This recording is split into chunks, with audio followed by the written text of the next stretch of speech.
Hello friends, welcome to my channel. आज हम लोग इस वीडियो में साइंस पेपर 2 की क्लास को डिस्कस करेंगे। सबसे पहले मैं आपसे पूछ रही हूँ कि आप सभी बीमार हुए हैं कि नहीं। जब से आप लोग जन्म लिए हैं आप लोग बीमार हुए हैं कि नहीं। तो आप लोग का जवाब आएगा हाँ, हम सब बीमार हुए हैं। भले ही आपको बुखार हुआ है, सर्दी हुआ है, जुकाम हुआ है, लेकिन आप बीमार हुए हैं। तो जिस तरह आपका ये जीवन बिना बीमारी का पॉसिबल नहीं है, उसी तरह ये चैप्टर आपके बिना सीटेट एग्जाम में आए पॉसिबल नहीं है। देखिए, ये जो आपका चैप्टर है आपका बहुत ही इंपॉर्टेंट है। और देखा जाए, मैंने प्रीवियस ईयर क्वेश्चन पेपर को देखा तो इस चैप्टर से आपके हर बार एक एक क्वेश्चन पूछे गए। ठीक है, देखिए ये चैप्टर क्या क्लास 8 की चैप्टर 2 है, जिसका नाम है सूक्ष्मजीव मित्र या शत्रु। मतलब जो हमारे आसपास सूक्ष्मजीव हैं वो हमारे मित्र हैं और हमारे शत्रु हैं। तो किस प्रकार है, आज हम इस चैप्टर को यही सब डिस्कस करेंगे इस वीडियो में। ठीक है, जो मैंने आपको यहाँ पर ले रखा है ये सभी, इन सभी से आपके एग्जाम में क्वेश्चन आए हुए हैं। ठीक है, और दूसरी इंपॉर्टेंट सूचना मैं आपको बता दूं कि देखिए हमारे चैनल पर आपको हर शाम 5 बजे क्लास अपलोड होती है। ठीक है, हर शाम कितने बजे? हर शाम 5 बजे क्लास अपलोड होती है इस चैनल पर। आपके ईवीएस पेडागोजी, इसके बाद साइंस पेपर 2 और सीडीपी आपका दोनों पेपर 1 और पेपर 2 दोनों की क्लास होती है। ठीक है, ये तो शाम 5 बजे आपको अपलोड होगा, लेकिन हमने सोचा है कि शाम 7 बजे आपको एक पोस्ट किया जाए क्वेश्चन का, जो आपने प्रीवियस वीडियो में पढ़ लिया है चैप्टर, वो चैप्टर आपके दिमाग में रहे, जिंदा रहे आपके एग्ज़ाम तक। ऐसा नहीं है कि आगे पढ़ रहे हैं पीछे बुला रहे हैं, तो ऐसा ना हो। तो मैं पिछले प्रीवियस जो वीडियो पढ़ाया है मैंने आपको, उस वीडियो से आपके क्वेश्चन रहेंगे। तो हर शाम 7 बजे आपके एक क्वेश्चन पोस्ट किए जाएंगे। ये मैं कल से ही शुरू कर दूंगी कि हर शाम मतलब 7 बजे आपको एक क्वेश्चन दिया जाए। आपको क्वेश्चन देखिएगा कि मेरा सही हो रहा है कि नहीं। ठीक है, तो एक क्वेश्चन 7 बजे पोस्ट होगा और शाम 5 बजे आपके चैनल पर वीडियो अपलोड होगा। ठीक है, अब चलिए हम लोग वीडियो को शुरू करते हैं। ये चैप्टर है आपका एनसीईआरटी क्लास 8 का और चैप्टर 2 है, जिसका नाम है सूक्ष्मजीव मित्र या जीवाणु। इस टॉपिक से आपके क्वेश्चन पूछे जाते हैं। अभी मैं आपको पढ़ाऊंगी कि कौन कौन से जीवाणु हैं, इन जीवाणुओं से हमें कौन सा रोग होता है। साथ ही साथ आपके इस चैप्टर से जो जो अभी तक क्वेश्चन आए हुए उन सभी टॉपिक को मैंने इस वीडियो में कराना है। ठीक है, तो चलिए वीडियो को शुरू करते हैं। देखिए, सबसे पहले हम पढ़ेंगे कि सूक्ष्मजीव, क्योंकि ये चैप्टर ही किसका है? सूक्ष्मजीव है, मित्र है या शत्रु। तो ये क्या है? चैप्टर का नाम सूक्ष्मजीव। तो पहले हम जानेंगे कि सूक्ष्मजीव होते क्या। देखिए, सूक्ष्मजीव ऐसे हैं जिन्हें हम अपनी नंगी आंखों से नहीं देख सकते हैं। जैसे कि आप हमको देख सकते हैं, हम आपको देख सकते हैं, लेकिन हम सूक्ष्मजीव को नहीं देख सकते हैं। अगर हम बात करें तो हमारे हाथ पर भी बहुत सारे सूक्ष्मजीव होंगे जिसे हम नहीं देख सकते हैं। ठीक है, तो ये क्या हुआ, ये सब क्या हुआ? तो ये सब आपके सूक्ष्मजीव होते हैं। ठीक है, जिन्हें हम नंगी आंखों से नहीं देख सकते। अब देखिए, इन्हें 4 वर्गों में बांटा गया है। सूक्ष्मजीव को हम कितने वर्गों में बांटे हैं? 4 में। पहला क्या है? जीवाणु, कवक, प्रोटोजोआ, शैवाल।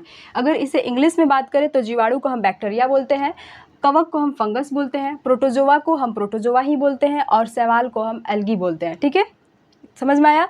तो ये 4 प्रकार के सूक्ष्मजीव होते हैं। अगर पूछा जाए सूक्ष्मजीव कौन कौन से हैं, तो आपके एनसीईआरटी में 4 सूक्ष्मजीव दिए गए हैं: जीवाणु, कवक, प्रोटोजोआ और शैवाल। ठीक है, अब देखिए आपके एनसीईआरटी में आपकी इन सब के एग्जाम्पल दिए हुए हैं कि कौन से कौन जीवाणु है, कौन प्रोटोजोआ है, कौन शैवाल है। तो इसको भी देखते हैं, यहाँ से भी आपके एग्जाम में क्वेश्चन आए हुए हैं। देखिए, सबसे पहले बात करते हैं जीवाणु की। तो देखिए, जीवाणु में आपका स्पाइरल जीवाणु है, कुछ जीवाणु छड़नुमा होते हैं, कुछ स्पाइरल होते हैं। ठीक है, ये आपके एग्जाम्पल है कि स्पाइरल भी जीवाणु होते हैं और छड़नुमा भी होते हैं। ये कौन है? तो ये जीवाणु है। अब हम इसे याद कैसे करेंगे? देखिए, जीवाणु हम लोग में क्या है? हम लोग में जीव है और हमारा बॉडी क्या है? स्पाइरल है। हम इसको जिधर मन उधर घुमा सकते हैं। ठीक है, अगर हमारे बॉडी से सारे मांस को निकाल दिया जाए, सिर्फ क्या बचे? हड्डियाँ बचे, तो आपको एक छड़ ऐसा नहीं दिखेगा। जैसे घर ढलाता है तो आप देखते हैं सेंटरिंग होता है जो छड़ का होता है, तो क्या होता है? कंकाल जैसा रहता है, घर का वो कंकाल टाइप का। तो हमारे बॉडी में से पूरा मांस को निकाल दिया तो हमारा बॉडी क्या हो जाएगा? एक कंकाल जैसा। तो क्या हो जाएगा? छड़नुमा हो जाएगा।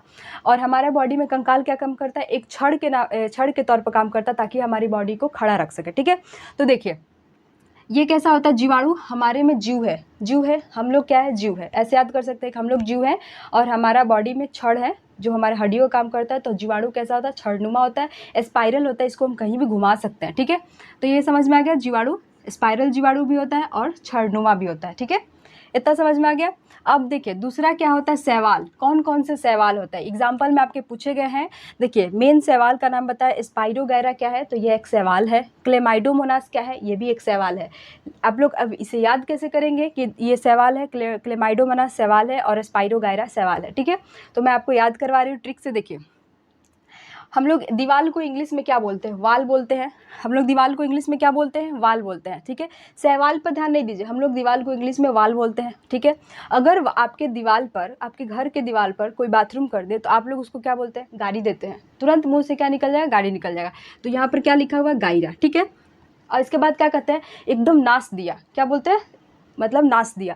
तो यहाँ पर देखिए, यहाँ पर क्या लिखा है? नाश। ऐसे याद कर सकते हैं, जैसे कि कोई आपके दीवार पर बाथरूम कर दिया तो आप, या फिर कुछ लिख दिया तो आप लोग को क्या बोलते हैं? आप लोग उसको तुरंत गाली दे देते हैं। इसके बाद क्या बात कहते हैं कि एकदम नाश दिया, दीवार को नाश दिया, ठीक है। तो ऐसे याद रख सकते हैं कि वाल क्या, सवाल क्या है? क्लामाइडोमोनास, नाश इसमें लगा है, और स्पाइरोगाइरा यानी कि कुछ भी मतलब गाली दे देता है लोग, ठीक है।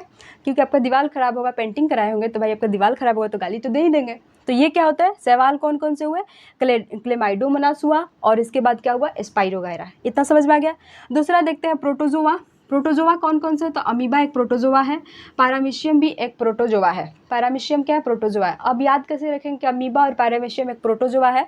तो देखिए यहाँ पर क्या लिखा है? प्रो से आप याद रखिएगा पैरामीशियम की बात कर रहा है, प्रोटोजोआ प्रो फॉर पैरामीशियम, और अमीबा में यहाँ पर आ लगा है तो अ फॉर अमीबा, ठीक है। प्रोटोजोआ आ से अमीबा, प्रोटोजोआ प्रो आ गया, पैरामीशियम, ठीक है। तो ये क्या होगा? प्रोटोजोआ, पैरामीशियम और आ से अमीबा। तो ये होगा प्रोटोजोआ कौन कौन हो गए? अमीबा और पैरामीशियम, ठीक है। अब बात करते हैं हम कवक की। देखिए कवक कौन कौन है? तो राइजोपस, जिसको हम क्या बोलते हैं? ब्रेड मोल्ड बोलते हैं। इसे हम मोल्ड भी बोलते हैं, ब्रेड मोल्ड है, या कहीं आपको राइजोपस दिखेगा या फिर आपको कहीं ब्रेड मोल्ड दिखेगा, ठीक है। इसके बाद पेनिसिलिन, एस्परजिलस। ये आपका हमेशा पूछता है कि पेनिसिलिन, पेनिसिलिन ये क्या है? तो ये एक प्रकार का कवक है, ठीक है। एस्परजिलस क्या है? ये भी एक प्रकार का कवक है। अब हम इसे याद कैसे करेंगे? देखिए, जब किसी को मोल्ड यानी कि मेडल मिलता है, ऐसे याद रखिए, जब किसी को मेडल मिलता है तो किसी के दिल में क्या होता है? जलन होता है, जेलस होता है, आदमी जेलस होता है। तो क्या हो जाएगा यहाँ पर? एस्परजिलस। एस्परजिलस क्या है? इसको क्या मिल रहा है? गोल्ड, या फिर इसको समझते हैं मोल्ड यानी कि फॉर मेडल समझ सकते हैं कि अगर किसी को मेडल मिलता है तो उसको, लोग को क्या होता है? लोग को, जो लोग बाहर वाले लोग क्या होता है? जेलस होता है। तो क्या होता है? एस्परजिलस, जेलस हो गया। और देखिए, अगर कोई आपका पेंसिल ले लेता है, अगर कोई आपका पेंसिल ले लेता है तो आप क्या करते हैं? काम करना शुरू कर देता है लोग। अगर छोटा बच्चा का कोई पेंसिल ले लेता है, मान लो छोटा बच्चे से कुछ लिख रहा है, आप उसका पेंसिल तुरंत छीन ले तो क्या करेगा? काम को सुना शुरू कर देगा। यानी कि क्या होता है? कवक क्या है? कवक एक पेंसिलिन क्या है? कवक है। इस जेलस यानी कि जलन होता है किससे? तो ये भी क्या होता है? कवक है। ये मोल्ड की बात करें, अगर किसी को मेडल मिलता है तो वो भी क्या होता है? जलता है। तो ये क्या? जेलस हुआ। अब समझ में आ गया कि आपके बैक्टीरिया कौन है? आपके सवाल में एग्जाम्पल क्या हो जाएगा? प्रोटोजोआ और कवक क्या है? देखिए, हमारे बॉडी में जीव है, यानी कि हमारा बॉडी छड़नुमा है, स्पाइरल है, ठीक है, घुमावदार है। हम इसको जिधर मन ऐसे घुमा सकते हैं, ठीक है। इसके बाद बात करते हैं वाल की बात करते हैं। अगर कोई आपके वाल पर यानी आपके दीवार पर क्या कर दे? कुछ भी लिख दे, खरोच कर दे, कुछ साट दे, तो आप क्या होते हैं? उसको गाली देते हैं। इसके बाद क्या बोलते हैं? नाश दिया, ठीक है। तो क्या हुआ? सवाल क्या है? क्लेमाइडोमोनास, स्पाइरोगाइरा, ये एक सवाल है, ठीक है। प्रोटोजोआ में क्या आ जाएगा? अमीबा और पैरामीशियम एक प्रकार का प्रोटोजोआ है। कवक में क्या आ जाएगा? राइजोपस, पेंसिलियम, या फिर इसको बोलते हैं एस्परजिलस। ये क्या है? ये एक प्रकार का कवक है। ये चारों आपके सूक्ष्मजीव है, क्योंकि सूक्ष्मजीव को 4 वर्गों में बांटा गया है। एक दूसरी आता है आपका, दूसरा का क्या नाम है? वायरस। देखिए, ये भी सूक्ष्मजीव, ये भी सूक्ष्म होते हैं, ठीक है। यहाँ सूक्ष्मजीव को 4 वर्गों में बांटा गया, जो जीवाणु है, शैवाल है, प्रोटोजोआ है, कवक है। लेकिन वायरस भी सूक्ष्म होते हैं, ठीक है। लेकिन ये क्या है कि यह केवल परपोषी में गुणन करता है। ये आपके एग्जाम में आ सकता है कि ये क्या है? ये केवल परपोषी में, होस्ट में क्या करता है? मतलब होस्ट में ही ये जीवित रहता है। ये भी हो सकता है जैसे कि अपरपोषी किसे कहते हैं? जो अपना खाना ना बनाए और दूसरों पर आश्रित रहे, ठीक है। तो वायरस भी वही है। क्या है? यह केवल परपोषी में गुणन करता है, ये आप याद रखिएगा। ये भी इंपॉर्टेंट है, परपोषी में करता है। आप देखिए, हम लोग ने जो जीवाणु देखा वो एक कोशिका भी होता है और बहुकोशिक भी होता है, ठीक है। उनके पास एक कोशिका भी रहता है और बहुकोशिका, बहुत सारे कोशिका भी रहता है, ठीक है। तो यहाँ देखते हैं, एक कोशिक में कौन हो जाएगा? आपके जीवाणु एक कोशी हो जाएगा। कुछ शैवाल, मैंने यहाँ पर क्या लिखा है? कुछ शैवाल। शैवाल क्या होता है? ये एक कोशी भी होता है। और देखिए प्रोटोजोआ, ये भी क्या होता है? एक कोशिका। इन सब में क्या होता है? एक कोशिका पाया जाता है। प्रोटोजोआ एक कोशिका होता है, शैवाल में एक कोशिका होता है, जीवाणु में भी एक कोशिका होता है, ठीक है। अब बात करते हैं बहुकोशिक। बहुकोशिक कौन है? आपका कवक है।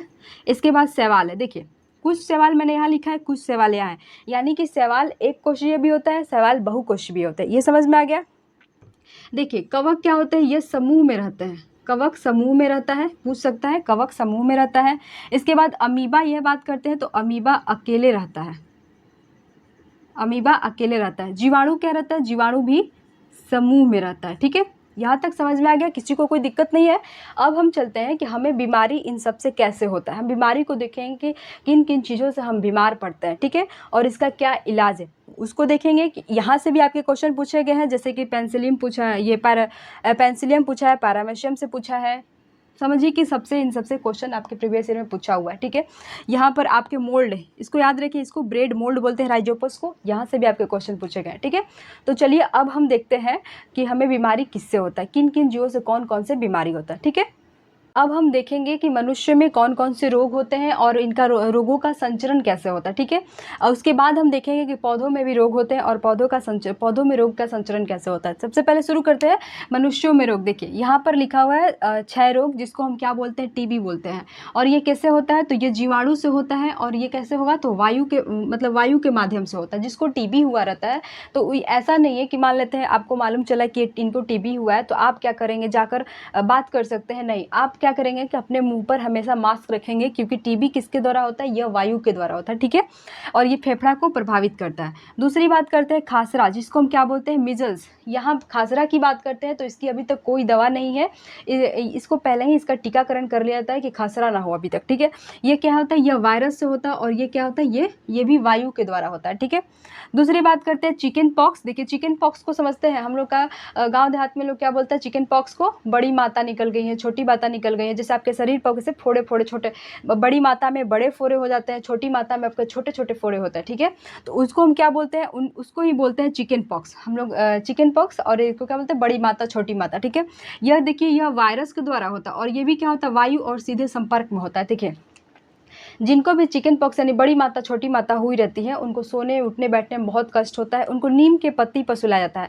जैसे कि हम लोग जब छोटे थे तो भाई बहन को अगर ये रोग होता था तो उसको खाने के लिए बहुत चीज़ें मिलते, तो हम लोग भी क्या करते कि हमको भी हो जाए तो हमको भी खाने को मिलेंगे। तो ऐसे लोग होता जानबूझ के उसमें सटने जाता था। ठीक है, तो उससे भी आपके तुरंत संपर्क के द्वारा भी आपको ये बड़ी माता छोटी माता आपके शरीर में निकलती होंगी, जो घाव टाइप का होता है, बड़ा बड़ा फोड़ा, वो निकल जाता है। ये भी कैसे होता है, ये भी आपके वायु के संपर्क में हो जाता है या फिर आपके सीधे संपर्क से हो जाता है। ठीक है, इसको तो आप लोग याद रख सकते हैं। चिकन पॉक्स किसके द्वारा, वायरस द्वारा होता है। और ये सीधे संपर्क, जैसे कि तो आप लोग के भाई बहन में भी सबको हुआ है, घर में ऑलरेडी बहुत लोग को ये हुआ रहता है। ठीक है, इसके बाद बात करते हैं पोलियो। देखिए पोलियो में क्या होता है कि हमारे शरीर में लिम्फ सिस्टम है। ठीक है, जगह जगह लिम्फ सिस्टम होता है, तो इसमें क्या होता है, लिम्फ सिस्टम प्रभावित होता है। और हमारा शरीर क्या होता है, जैसे कि इसमें पोलियो में क्या होता है कि ऐसे हड्डी जो होता है मुड़ने लगता है, पूरा शरीर में आपको ऐठन होगा और हड्डियाँ मुड़ने लगती है पोलियो में। यह बहुत ही खतरनाक बीमारी है। ये भी कहाँ से होता है, वायरस से। और ये किसके द्वारा होता है, जल और वायु के द्वारा। ठीक है, ये जल और वायु के द्वारा होता है। जैसे कि पोलियो हो गया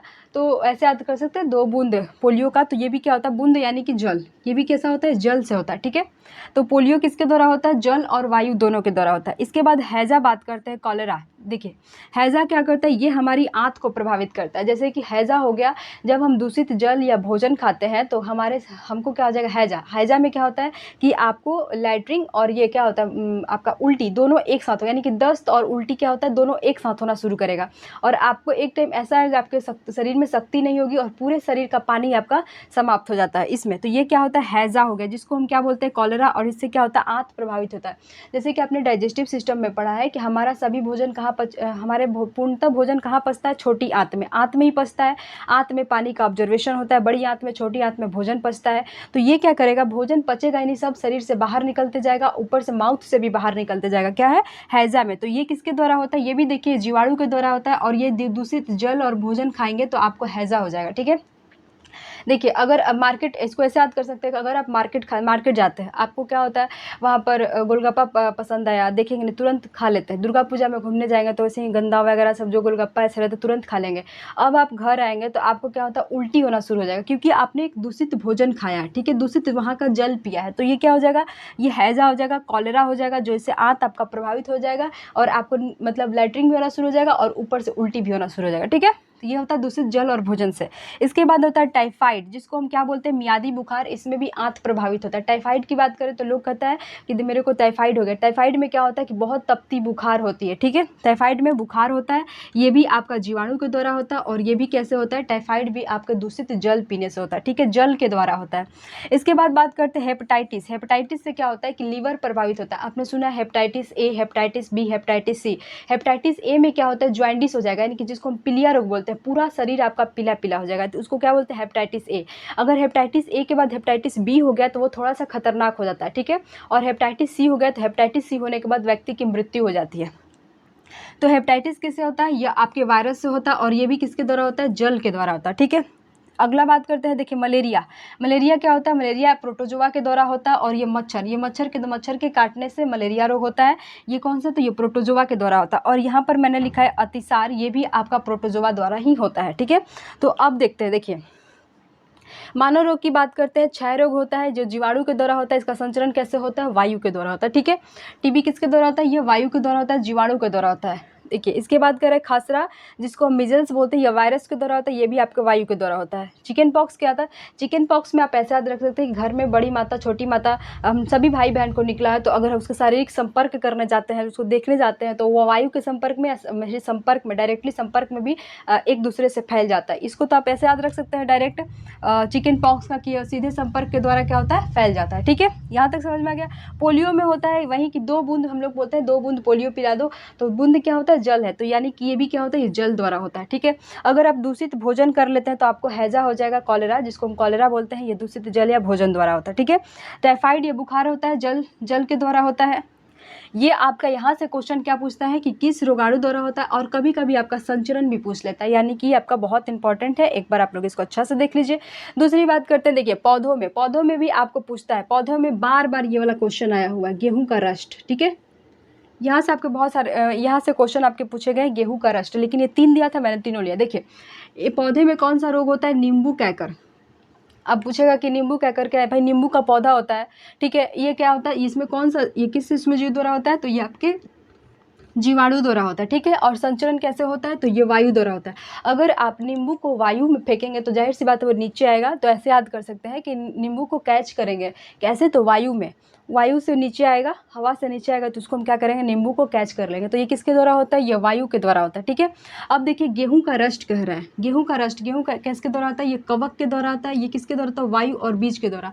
अगर गेहूं के बीज में हवा लग गया तो आप देखेंगे क्या होता है, वो व्हाइट होना शुरू हो जाएगा, ठीक है। गेहूं के बीच में क्या बोलते हैं, वाइट आटा की तरह। गेहूं अभी धो कर रखिए, खराब हो जाएगा तो उसमें देखते हैं कि आटा टाइप का निकलने लगता है, यानी कि गेहूं का रस्ट हो गया है। किसके द्वारा, तो कवक के द्वारा होता है। और कैसे होता है संचरण इसका, वायु एवं बीज के द्वारा, ठीक है। ऐसे इसको याद रख सकते हैं। फिर देखिए भिंडी की पीत की बात करें, भिंडी की पीत, यह देखिए इसका संचरण कैसे होता है, कीट के द्वारा। ये भी एक वायरस होता है। अगर आप भिंडी की सब्जी को काटते हैं तो देखते हैं उसमें काला काला रहता है, उसमें कीड़ा रहता है। ऐसे याद कर सकते हैं कि भिंडी में क्या होता है, कीट होता है, और ये क्या है, एक प्रकार के वायरस द्वारा होता है, ठीक है। गेहूं का रस्ट करेंगे तो ये कवक द्वारा होता है, और ये क्या होता है, वायु और बीज के द्वारा होता है, ठीक है।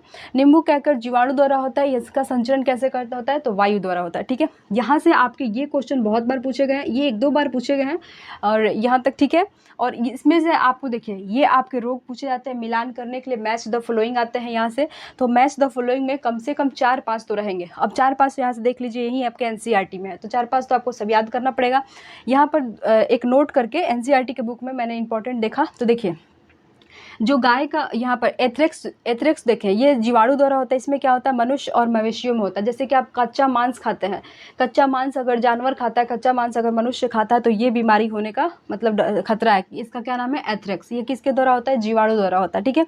इसके बाद देखिए गाय का खूर एवं मुंह का रोग, जैसे गाय का खूर देखे, पैर देखे, वहाँ भी बीमारी होती है, वो किसके द्वारा, वो वायरस के द्वारा होता है, ठीक है, याद रखिएगा। देखिए कवक, ये भी आपका क्वेश्चन पूछा है, कवक के द्वारा कौन सा रोग होता है, तो दाद होता है और गंजापन। दाद किसके बोलते हैं, रिंग वर्म बोलते हैं। ये आपका शरीर है ना, तो यहाँ पर आपको ऐसे गोल गोल लाल लाल होता हुआ दिखाई देगा, और आप उसको खुजलते रहेंगे, ऐसे खुजलते रहेंगे तो ये आपका बढ़ते जाएगा, गोल गोल होता है, लाल लाल रहता है, ठीक है। तो ये है आपका दांत। और गंजापन की बात करें तो कवक की बात करें, जैसे कि आपके सर में रुसी हो गया, ठीक है। तो जब आप देखते हैं कि आपके सर में ज़्यादा रुसी होता है तो आपके बाल ऑटोमेटिक टूटने लगता है, ठीक है। तो यानी कि आप बाल टूटते जाएगा भाई, रुसी हुआ है तो कवक हुआ है, इसके बाद आपका बाल झड़ जाएगा, आपका बाल खत्म हो गया, गंजापन हो गया। तो ये किसके द्वारा होता है? कवक के द्वारा होता है, ठीक है। देखिए कुछ वायरस यहाँ भी थे, कुछ वायरस और है, जैसे खांसी हो गया, जुकाम हो गया, फ्लू हो गया, इन्फ्लुएंजा जिसको बोलते हैं, ये खांसी जुकाम। आपके दोस्त को अगर खांसी जुकाम हुआ रहता है तो आप लोग डायरेक्ट मुंह से मुंह लेकर ऐसे सटा कर नहीं बात करें, इतना कम से कम इतना दूरी पर बात करें। और जब किसी को खांसी होता है तो उसको बोले कि मुंह पर ऐसे हाथ रखकर छीके या फिर ऐसे मुड़ी घुमा कर छीके, क्योंकि ये क्या होता है, ये वायरस के द्वारा आता है। सामने वाले को अगर खांसी हुआ है, अगर आपके उसके खांसी के कुछ बूंदे भी आप पे पड़ती है तो आपको भी खांसी होगा, जुकाम होगा, सर्दी बुखार ये सब होना शुरू हो जाएगा, ठीक है। तो ये आपका इंपॉर्टेंट था मनुष्य में रोग और पौधों में रोग, ठीक है। इसमें अभी और इंपॉर्टेंट टॉपिक है जैसे नाइट्रोजन स्थिरीकरण, इसके बाद टीका, तो उसको भी देखेंगे, यहाँ से भी आपके क्वेश्चन पूछे जाते हैं, ठीक है। अब हम पढ़ेंगे टीका के बारे में। आप सभी को भी बचपन में टीका लगा हुआ है, ठीक है। तो इसके बारे में पढ़ेंगे कि टीका होता क्या है। यहाँ से भी आपके एग्जाम में क्वेश्चन बने हैं। देखिए ये क्या कह रहा है कि ये जीवित क्षणित जीवाणु है, यह हमारे शरीर में रोग के विरुद्ध प्रतिरक्षी एंटीबॉडी उत्पादन करता है, ठीक है। यहाँ पर हम एग्जाम्पल के थ्रू समझ रहे हैं। जैसे ही छोटा बच्चा का जन्म होता है, डॉक्टर उसके पेरेंट्स को सलाह देते हैं कि आप इतने दिन के अंदर आकर ये टीका लगा लीजिए, ठीक है। आप इतने महीना के अंदर आकर ये टीका लगवाइए, जबकि बच्चा वो बीमार भी नहीं रहता है।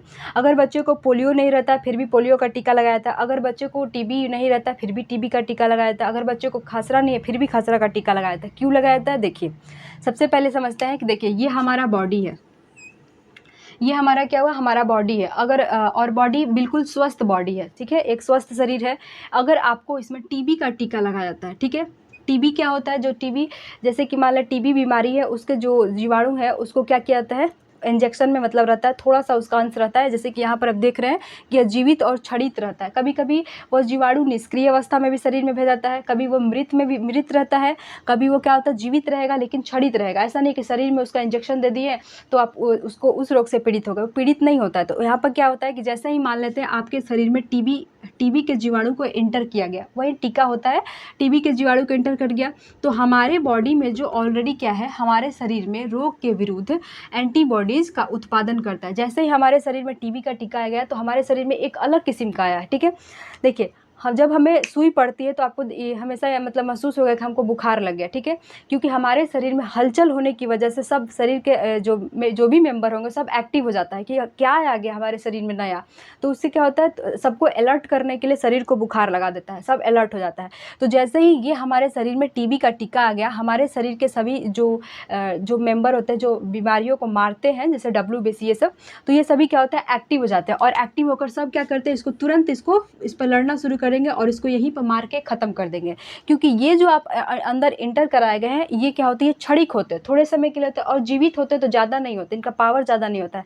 कभी निष्क्रिय अवस्था में दिया जाता है, कभी मृत में भी दिया जाता है। और ये क्या करेंगे, हमारे शरीर के जितने एंटीबॉडीज़ हैं, जो एंटीबॉडीज़ है ये क्या करेंगे, इसको मार के ख़त्म कर देंगे, ठीक है। और इसको यहीं पर पहचान कर लेंगे कि ये हमारे शरीर में टीबी नाम का कुछ चीज़ आया था, ठीक है, हमारे शरीर में टीबी नाम का कुछ चीज़ आया था। अब क्या होगा कि जब भी आपको फ्यूचर में कभी टीबी हुआ, ठीक है, तो कभी टीबी हुआ तो हमारा शरीर क्या होता है, टीबी से लड़ने के लिए पहले ही जागरूक रहता है, क्योंकि ऑलरेडी यहाँ पर टीबी का टीका दे दिया गया है। ये हमारा शरीर इसको पहचान गया है कि ये टीबी है, ऐसा चीज़ हमारे शरीर में आएगा तो वो टीबी होता है। और क्या होता है, अब हमारा शरीर लड़ने के लिए तैयार है। जब ओरिजिनल आपको टीबी होगा तो हमारा शरीर उससे लड़ने के लिए तैयार रहेगा, क्योंकि एक बार वो फाइट करके जीत चुका है, ठीक है। तो यही होता है टीका। जैसे ही आपका स्वस्थ शरीर है, आपको पहले ही किसी भी चीज़ का वैक्सीनेशन कर दिया जाएगा, टीका लगा दिया जाएगा। और जैसे ही टीका लगा देगा, वो तो कमज़ोर होता है, टीका जो आएगा उधर से सुई में जो वैक्सीनेशन होता है, अब हमारा शरीर एंटीबॉडीज़ क्या करेगा, उसको मार के ख़त्म कर देगा और उसको पहचान कर लेता है कि ये क्या है, ठीक है। और जब आप ओरिजिनल में बीमार होते हैं तब आपका शरीर उस बीमारी से लड़ने के लिए तैयार रहता है। जैसे कि आप सपोज लीजिए कि हमारे जैसे इंडिया में हमारे जो सैनिक हैं उन्हें क्या कहते हैं, युद्ध अभ्यास कराया जाता है पहले ही से, ठीक। जब जब हमारे मतलब देश पर आक्रमण हो तो सैनिक क्या होंगे, उसको मतलब युद्ध करने का प्रैक्टिस ऑलरेडी रहेगा, वो लड़ जाएंगे। लेकिन अगर उन्हें युद्ध का अभ्यास ना कराया जाए और तुरंत आक्रमण हो गया तो सब अचंभे हो जाएंगे, क्या है करके, मतलब उन्हें मालूम ही नहीं चलेगा, अचानक जो हमला होगा।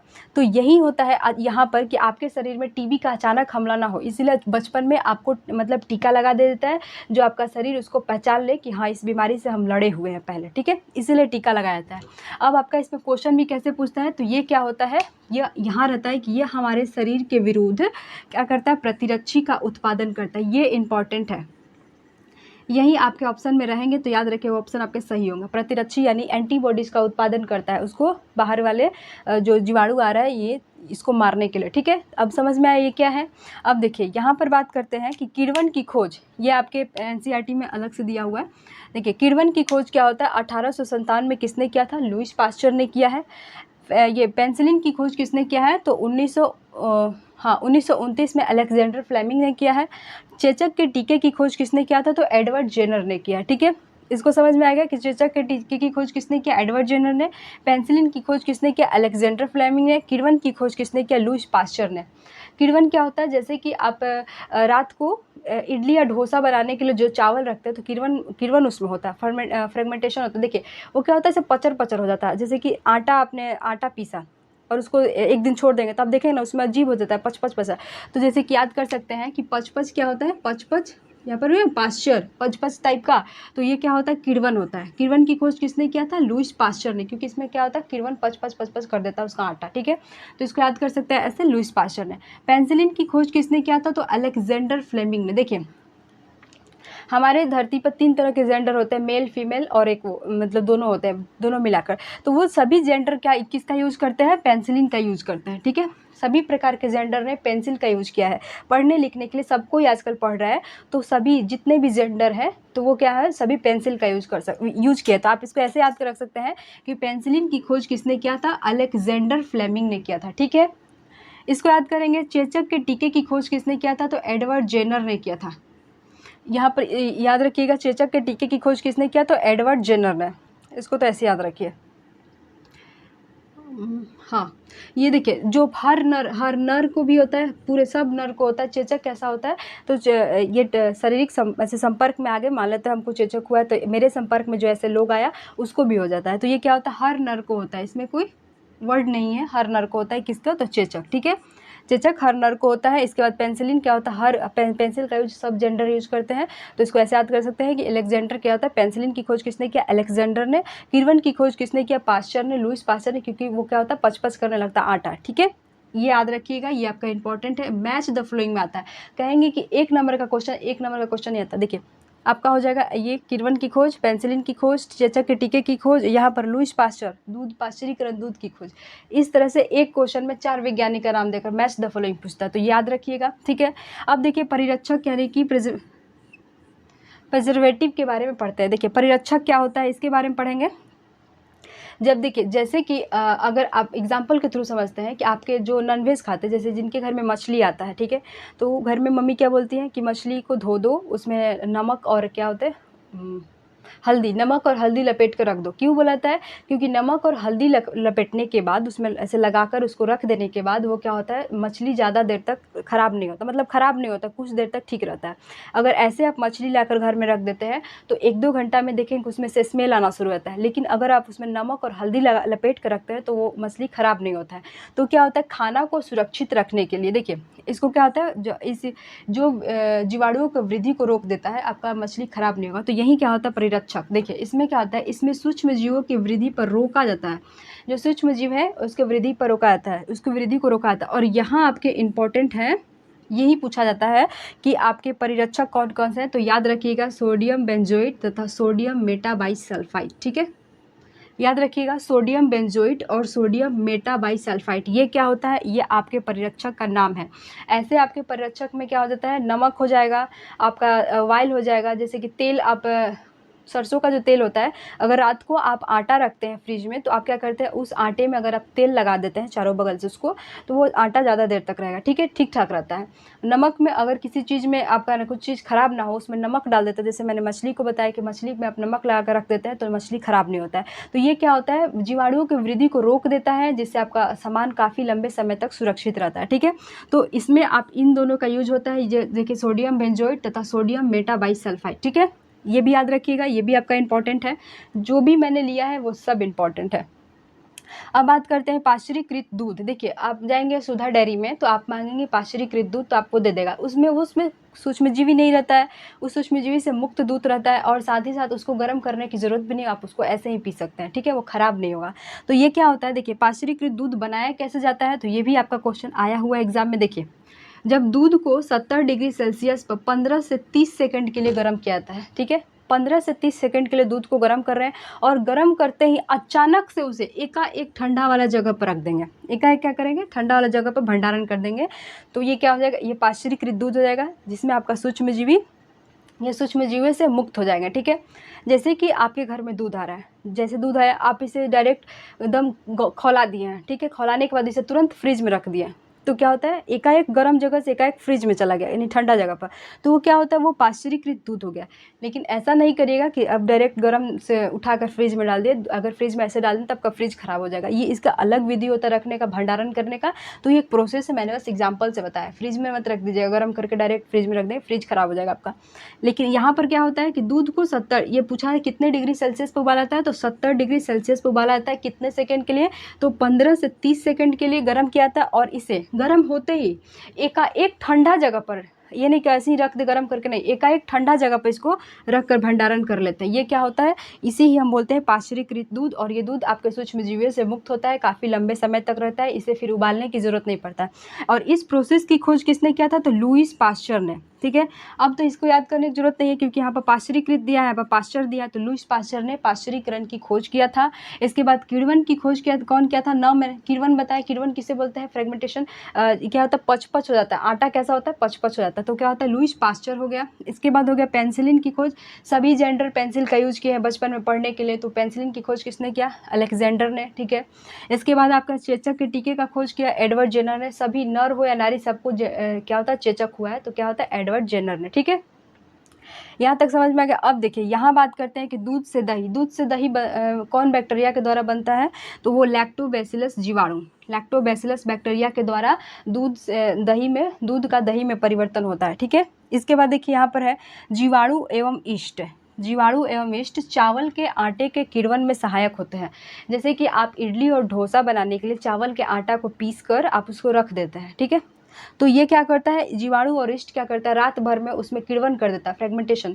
सुबह उठे जब आप आटा पीसेंगे तो वो देखेंगे ठीक ठाक है, जब सुबह उठेंगे तो देखेंगे कि वो लड़ा लड़ा ऐसे ही पच पच किया हुआ है, जिससे मैंने यहाँ पर बताया, होता है ना, जिसका आप इडली और डोसा बनाते हैं। तो ये क्या होता है, ये जीवाणु और ईस्ट चावल के आटे में किण्वन में सहायक होता है। चावल के आटे का किण्वन कौन करता है, तो जीवाणु और ईस्ट करता है। अब देखिए यहाँ कह रहा है कि ईस्ट की तीव्रता से जनन करके, ईस्ट क्या करता है, ईस्ट तीव्रता से जनन करता है, ठीक है, जनन करता है, और श्वसन के दौरान CO2 उत्पादित करता है। याद रखिएगा, ये भी आपका एग्जाम में आया हुआ है कि ईस्ट जो होता है तीव्रता से जनन करता है। अब ईस्ट एक बैक्टीरिया हुआ, मतलब क्या होता है, सूक्ष्मजीवी हुआ, और सूक्ष्मजीवों में देखते हैं जनन की प्रोसेस काफ़ी तेज़ी से होता है। मानो ऐसा नहीं कि 9 महीने का प्रोसेस लगेगा, नहीं, इसमें बहुत तेज़ी से होता है, बहुत जल्दी होता है। तो ये क्या करता है, बहुत जल्दी जनन कर लेता है, और जनन के दौरान मतलब श्वसन के दौरान क्या होता है, जनन करके श्वसन के दौरान CO2 का उत्पादन करता है। CO2 का उत्पादन कैसे होता है, CO2 के उत्पादन के बाद क्या होगा, जैसे ही CO2 का उत्पादन करेगा आयतन में वृद्धि होता है। जो आपने चावल को मतलब फूलने के लिए रखा, तो देखेंगे सुबह वो बढ़ जाता है, ठीक है। अगर आपने मान लेते हैं ये आपका ये है, तो अगर आपने आटे का देखेंगे, आटे का घोल आपका इतना है, तो आप देखेंगे सुबह जब उठेंगे जैसे उसमें किण्वन हो गया रहता है, ये थोड़ा सा बढ़ के इतना आ जाएगा, ठीक है, थोड़ा सा ऐसे टाइप का फूल जाता है, ऐसे, ठीक है। तो ये क्या होता है, CO2 उत्पादित करता है। CO2 क्या करता है, उसकी वृद्धि, जो आपने आटा रखा है जो फूलने के लिए, उसकी वृद्धि, उसके आयतन में वृद्धि कर देता है CO2, ठीक है। तो यही याद रखिएगा, CO2 क्या करता है, आयतन में वृद्धि करता है, और ये CO2 का उत्पादन करता है। यहाँ तक समझ में आ गया। अब हम देखते हैं नाइट्रोजन के बारे में। देखिए यहाँ से भी आपके एग्जाम में क्वेश्चन क्वेश्चन पूछता है। एक सबसे बड़ा आता है कि नाइट्रोजन का प्रतिशत कितना है वायुमंडल में, तो आपको याद रखना है 78%। 78% हमेशा वायुमंडल में नाइट्रोजन रहता है, स्थिर रहता है, यानी कि वायुमंडलीय नाइट्रोजन स्थिर रहता है। ठीक है, कैसे स्थिर रहता है, तो देखिए जंतु, पौधे तथा जंतु वायुमंडलीय नाइट्रोजन का उपयोग सीधे नहीं कर सकते। अब यहाँ लिखा है कि सीधे नहीं कर सकते, ऐसा नहीं लिखा है कि वो कर ही नहीं सकते।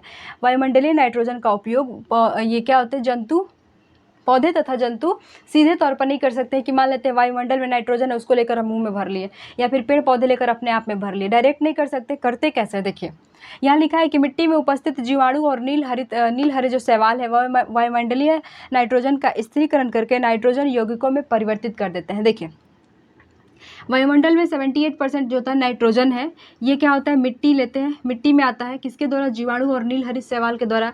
मिट्टी में आने के बाद ये पेड़ पौधों के जड़ में जाता है और ये पेड़ पौधों में चला जाता है। पेड़ पौधों में गया तो जाहिर सी बात है ये कहाँ चला जाएगा, फिर जो पेड़ पौधे हम लोग खाते हैं तो हमारे शरीर में, यानी कि जीव जंतुओं के शरीर में भी आ जाएगा। जब हमारी मृत्यु हो जाती है, मान लेते हैं इसके बाद हमारी मृत्यु हो जाती है, मृत्यु होने के बाद हमारा शरीर से नाइट्रोजन कहाँ चला जाता है, वापस आपके वायुमंडल में चला जाता है। ठीक है, कहाँ चला जाता है, वापस वायुमंडल में। और फिर वापस वायुमंडल से क्या होता है, ये क्या होता है, वापस वायुमंडल से फिर यही प्रोसेस चलता है। इसीलिए कहते हैं कि नाइट्रोजन 78% हमारे वायुमंडल में स्थिर रहता है। यहाँ तक समझ में आया, यही आपका नाइट्रोजन साइकिल है जो बुक में अलग अलग तौर तरीके से लिखा हुआ है। तो ये सिंपल सा मैंने बता दिया कि यही है। ठीक है, इसके बाद देखिए कि दूसरा मतलब नाइट्रोजन को कौन लेता है, देखिए राइजोबियम। राइजोबियम जीवाणु कहाँ पाया जाता है, हम लोग ने पढ़ा है कि दलहनी पौधे के जड़ों में पाया था। देखिए राइजोबियम जीवाणु ये क्या होता है, लेग्यूम्स पौधे जिसको हम क्या बोलते हैं, दलहन में नाइट्रोजन स्थिरीकरण में सहायक होता है। दलहनी पौधे में जो राइजोबियम नामक जीवाणु होता है ये भी नाइट्रोजन स्थिरीकरण में सहायक होता है। साथ ही साथ और बात करते हैं, देखिए कभी कभी यह तड़ित विद्युत द्वारा भी नाइट्रोजन का स्थिरीकरण कर लिया जाता है। जैसे कि आकाश में नाइट्रोजन है और धरती, ये तड़ित आया तो धरती पर अचानक आता है, तो इससे भी क्या होता है, नाइट्रोजन का स्थिरीकरण हो जाता है, यानी कि वायुमंडल से नाइट्रोजन धरती में आ जाता है। ये भी हुआ। तो ऐसे याद रख सकते हैं, राइजोबियम नामक पौधे के राइजोबियम नामक जीवाणु किससे, दलहनी पौधे से भी, दलहनी पौधे के जड़ों में भी नाइट्रोजन रहता है। ठीक है, इसके बाद तड़ित विद्युत द्वारा भी आता है, और ये भी है आपका जीवाणु और नील हरित शैवाल द्वारा। ठीक है, तो यही आपका नाइट्रोजन स्थिरीकरण हुआ। ठीक है, यहाँ तक आपको समझ में आया। अभी हमारा यह चैप्टर आपका यहाँ ख़त्म होता है। ठीक है, मैंने इस चैप्टर से सूक्ष्मजीवी मित्र या शत्रु है, इस चैप्टर से सारे जो इम्पोर्टेंट टॉपिक है जो आपके एग्जाम में आए हुए हैं, आगे आएंगे, जो इम्पोर्टेंट है, मैंने इसको निचोड़ आज के इस वीडियो में डाला हुआ है। ठीक, देखिए आज ये चैप्टर आपका यहाँ पर ख़त्म हो गया है। तो इसके प्रीवियस ईयर क्वेश्चन जो आपके एग्जाम में आए हुए हम नेक्स्ट वीडियो में लाएंगे, क्योंकि वीडियो अभी लंबा हो गया है। हम नेक्स्ट वीडियो में इस क्वेश्चन कल के वीडियो में हम क्वेश्चन को देखेंगे कि इस चैप्टर से आपके किस तरह के क्वेश्चन आए। आप देखेंगे कि सारे टॉपिक्स आपके क्वेश्चन आए हुए जो मैंने इसमें पढ़ाया है। ठीक है, तो चलिए हम लोग कल मिलते हैं, तब तक के लिए thank you so much. Video पसंद है वीडियो को लाइक करिए, चैनल को सब्सक्राइब करिए। Bye bye.